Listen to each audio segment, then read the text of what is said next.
नमस्कार। हम विश्लेषण कर रहे हैं आने वाले साल 2026 के। ये विश्लेषण करने से हम ये जानने की कोशिश करेंगे कि ये अगला वर्ष 2026 आपके लिए कैसे आने वाला है। 2025 थोड़ा विकेट गया सबके लिए, थोड़ी परेशानियां लेके आया, थोड़ी सी चीजों में क्षमताओं में कमियां करके दी लोगों को, और उतार चढ़ाव तो बहुत सारे दिए पूरी दुनिया भर में सभी को। लेकिन ये 2026 कैसा जाएगा, ये हम राशि अनुसार समझेंगे। आज विश्लेषण करेंगे कर्क राशि के लिए 2026 वर्ष कैसा रहेगा। ये वर्ष आपके लिए रहेगा भाग्य के उदय के लिए, धर्म के लिए, लंबे समय की जो भी आप दिशा के ऊपर जाना चाहते हैं उसका साल है। ये एक साफ सीख के साथ आ रहा है।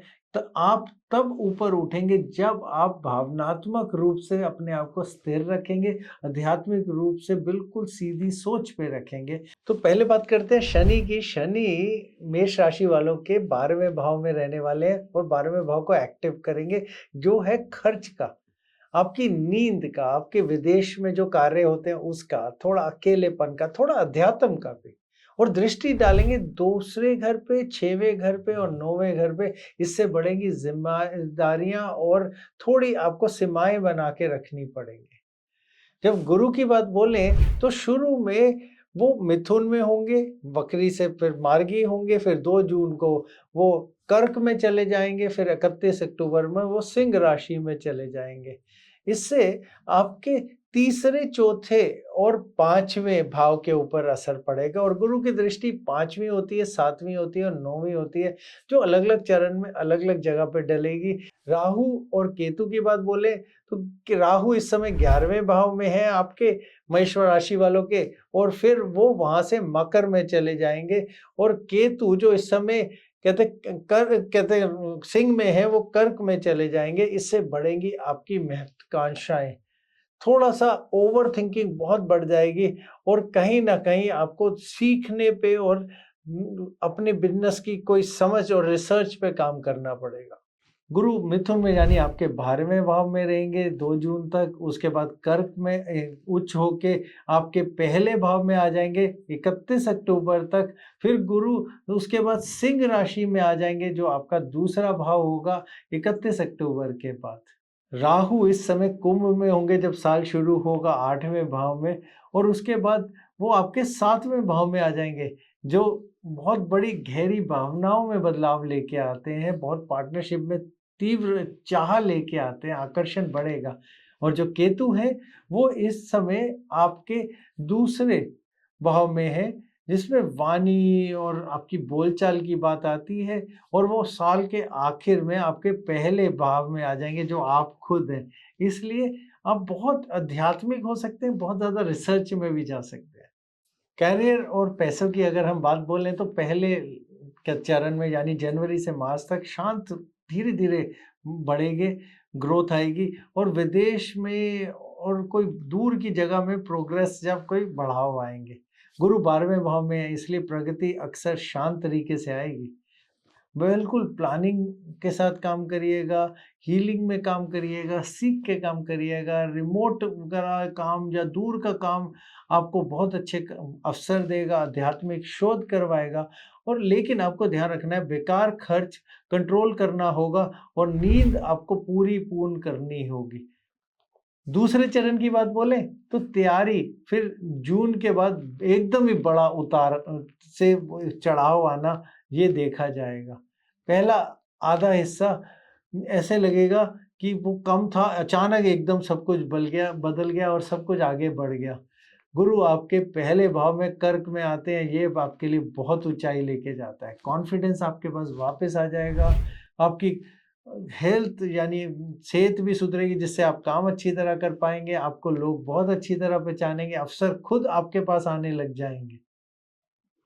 तीसरे चरण की बात बोले तो जुलाई से सितंबर में डिसिप्लिन, ध्यान से काम करना है। आपका पुष्य अश्लेषा का पूरा शक्ति होगी नक्षत्रों की। ये कैरियर में पर्सनल प्रोग्रेस के लिए बहुत बड़ा कहते चरण है।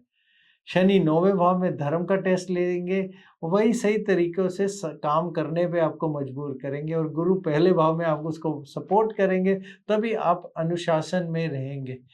श्लेषा नक्षत्र इस समय चल रहा होगा, इसलिए देखिएगा निगोशिएशन, बातचीत, स्ट्रैटेजी बनाना बहुत बढ़िया कर पाएंगे। लेकिन रिश्तों में छुपा जो भी अगर कोई सीक्रेट रिएक्शन होने वाला है उसे ना बढ़ने दें।